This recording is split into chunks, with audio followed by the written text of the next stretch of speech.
নমস্কার, আজকের breaking news পরিবেশন করছে ইন্ডিয়ান ডিপ্লোমেসি। সঞ্চালনা করছি সুবীর কুমার। ভারত মহাসাগরের মধ্যে দিয়ে যেখানে পৃথিবীর সমস্ত ব্যবসা চালিত হয়, সেটা কার দখলে থাকবে সেটা সমস্ত বৃহৎ দেশগুলোই চিন্তা ভাবনা করে। ভারতের আইএনএস বিক্রান্ত এবং বিক্রমাদিত্য সেখানে রাখা আছে। সেখানে MiT-29 ফাইটার জেট সমেত রাখা আছে। এটা কোনো যুদ্ধের নির্ঘণ্ট নয়।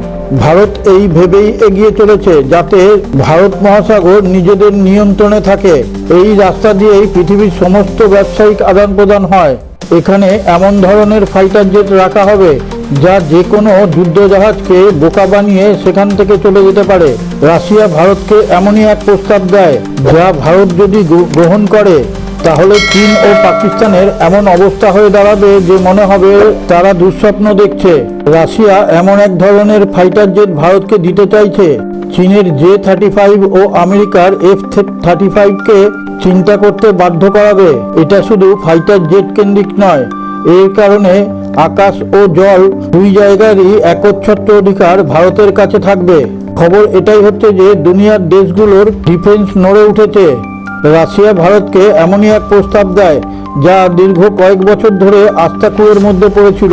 ভারতের কাছে 5th জেনারেশনের এই ফাইটার জেট আসার সম্ভাবনা খুবই বেশি। এই সংবাদ জানার পর আপনি অবশ্যই আমাদের চ্যানেলের কমেন্টে আপনার কমেন্ট লিখে পাঠাবেন। ভারত এবারে রাশিয়ার কাছ থেকে Su-57 ফাইটার জেট নিতে চলেছে। এর ফলে ভারত আকাশ এবং সমুদ্রে নিজেদের প্রতিষ্ঠিত করতে চলেছে। বিশ্বের সমস্ত শক্তিধর দেশগুলো রাশিয়ার এই 5ম জেনারেশনের ফাইটার জেটকে ভয় খেয়ে চলে। সেই কারণেই বিশ্বের শক্তিধর দেশগুলো রাশিয়ার প্রেসিডেন্ট পুতিন ভারতে আসায় কি ঘটতে চলেছে সেইটা জানার জন্য উন্মুখ হয়ে আছে। রাশিয়ার প্রেসিডেন্ট পুতিনের ভারতে আসার মুখ্য উদ্দেশ্যই ছিল এই Su-57 এর ডিল ফাইনাল করা। কিন্তু ভারতের একটাই কথা, তারা শুধু ক্রেতা নয়, পার্টনার হতে চায়। বেশ কয়েক বছর আগেই পুতিন এই প্রস্তাব দিয়েছিল ভারতকে, কিন্তু ভারত যখন তাদের প্রস্তাব রাশিয়ার কাছে তুলে ধরে তখন রাশিয়ার এই প্রস্তাব হিমঘরে চলে যায়। কিন্তু ভারতের সঙ্গে রাশিয়ার যে সুসম্পর্ক গড়ে উঠেছে তাতে রাশিয়া অন্তত বুঝে গেছে ভারতের পক্ষ থেকে কোনো রকম বিশ্বাসভঙ্গ অন্তত ভারত করবে না। সেই জন্যই এই প্রস্তাব নিয়ে ভারতে এসেছে পুতিন। আমাদের HAL সংস্থার সঙ্গে যুক্ত হয়ে রাশিয়া 5th জেনারেশনের Su-57 ফাইটার জেট তৈরি করবে এবং চুক্তিতে এটাও বলা হয়েছে ভবিষ্যতে ভারত নিজেরাই এই ফাইটার জেট তৈরি করে মেড ইন ইন্ডিয়া স্ট্যাম্প লাগিয়ে বিক্রি করতে পারবে। ভারত এখন থেকে যার কাছেই কোনো অস্ত্র কিনবে তাদের সঙ্গে চুক্তিতে লেখা থাকবে টেকনোলজি ট্রান্সফার করার কথা।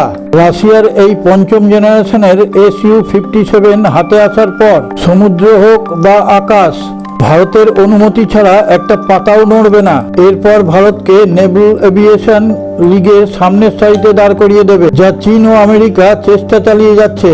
যখন ভারতের INS বিক্রান্তের থেকে 5th জেনারেশনের Su-57 লঞ্চ করবে তখন বেইজিং থেকে ওয়াশিংটন কেঁপে উঠবে।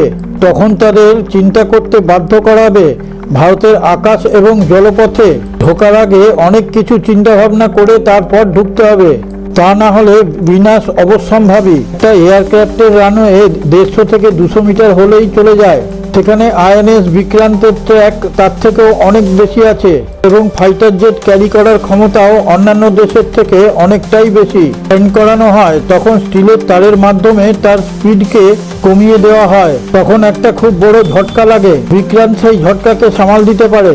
যিনি আমাদের এই ভিডিওটি দেখছেন তার কাছে আমাদের চ্যানেল ইন্ডিয়ান ডিপ্লোমেসির পক্ষ থেকে একটি বিশেষ অনুরোধ। আমাদের এই ভিডিওগুলো তৈরি করতে আমাদের প্রচণ্ড পরিমাণে পরিশ্রম এবং মেধার প্রয়োজন হয়। আপনি যদি আমাদের ভিডিওর নতুন দর্শক হন, আমাদের ভিডিওটিকে সাবস্ক্রাইব করে পাশে থাকা নোটিফিকেশন বেলটি ছুঁয়ে অলে টাচ করে একটা লাইক দিয়ে শেয়ার করে দিন। তাহলে আপনার মোবাইলের ইউটিউব চ্যানেল খুললেই আমাদের এই ভিডিওগুলো দেখতে পাবেন এবং আমরা তাহলে গোটা বিশ্বের বিভিন্ন প্রান্ত থেকে নিত্য নতুন খবর সংগ্রহ করে আপনাদের সামনে তুলে ধরার অনুপ্রেরণা পাব। Su-57কে আমাদের এখানে এনে কিছু অদল বদল করতে হবে।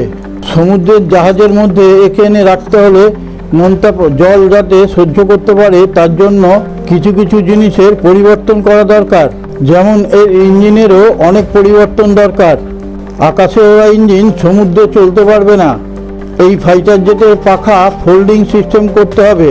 যেমন কোনো পাখি এসে যখন বসে তখন তার পাখাকে শরীরের মধ্যে ঢুকিয়ে রাখে, তাহলে যুদ্ধজাহাজে খুব কম জায়গার মধ্যে অনেক ফাইটার জেট রাখতে পারা যাবে।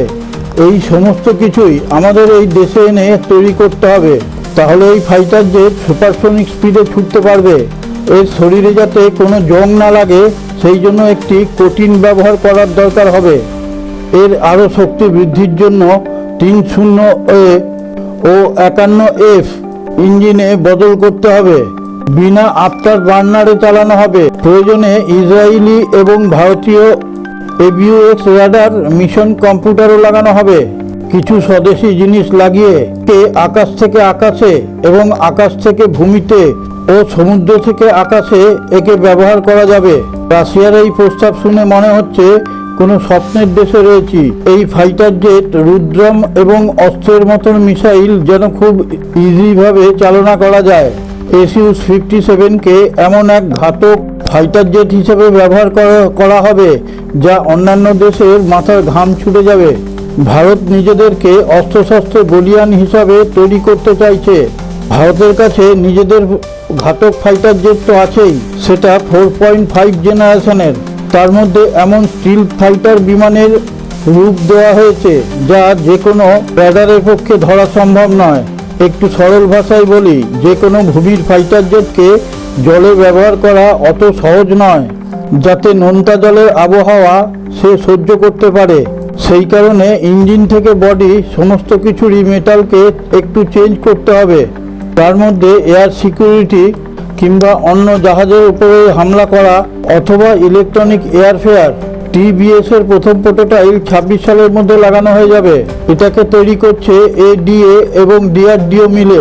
এটাকে এমনভাবে ডিজাইন করা হয়েছে যাতে নৌসেনার ভীষণ কাজে লাগে। একে টার্গেট বেঁধে দেওয়া হয়েছে যাতে 2032 সালের মধ্যে সম্পূর্ণ কাজ সম্পন্ন করা যায়। ভারতের নৌসেনা আধিকারিকেরা এই কথা সর্বসমক্ষে জানিয়েছে। ভারতের নিজস্ব ফাইটার জেট যদি এইভাবে তৈরি করা যায়, তাহলে বাইরে থেকে এত দাম দিয়ে এই ফাইটার জেট কেন আনতে যাব? এটা একটা জিওপলিটিক্সের পেছনের খেলা। আমরা রাশিয়ার SU-57কে কেনার ব্যাপারে না বলবো না, কিন্তু বেশি পরিমাণে কিনবও না। অন্য সবাইকে কিছু না জানতে দিয়ে SU-57 অল্প কিছু কিনে নিজেদের শক্তি বৃদ্ধি করে যাব, প্রয়োজনে যাতে একে ব্যবহার করা যায়। ভারতের শক্তি কতখানি সেটা অন্যান্য দেশ জানতেও পারবে না। আবার রাশিয়ার সঙ্গে বন্ধুত্বও গাঢ় করে রাখবো, বিশেষ করে চীন ও আমেরিকা কোনো অবস্থাতেই যাতে জানতে না পারে। ভারত এইভাবেই জিওপলিটিক্সে ডবল গেম খেলবে। কাউকে কিছু জানতে না দিয়ে ভারত নিজেদের শক্তি বৃদ্ধির খেলায় অনেক বেশি সিদ্ধহস্ত। सारे जहां से अच्छा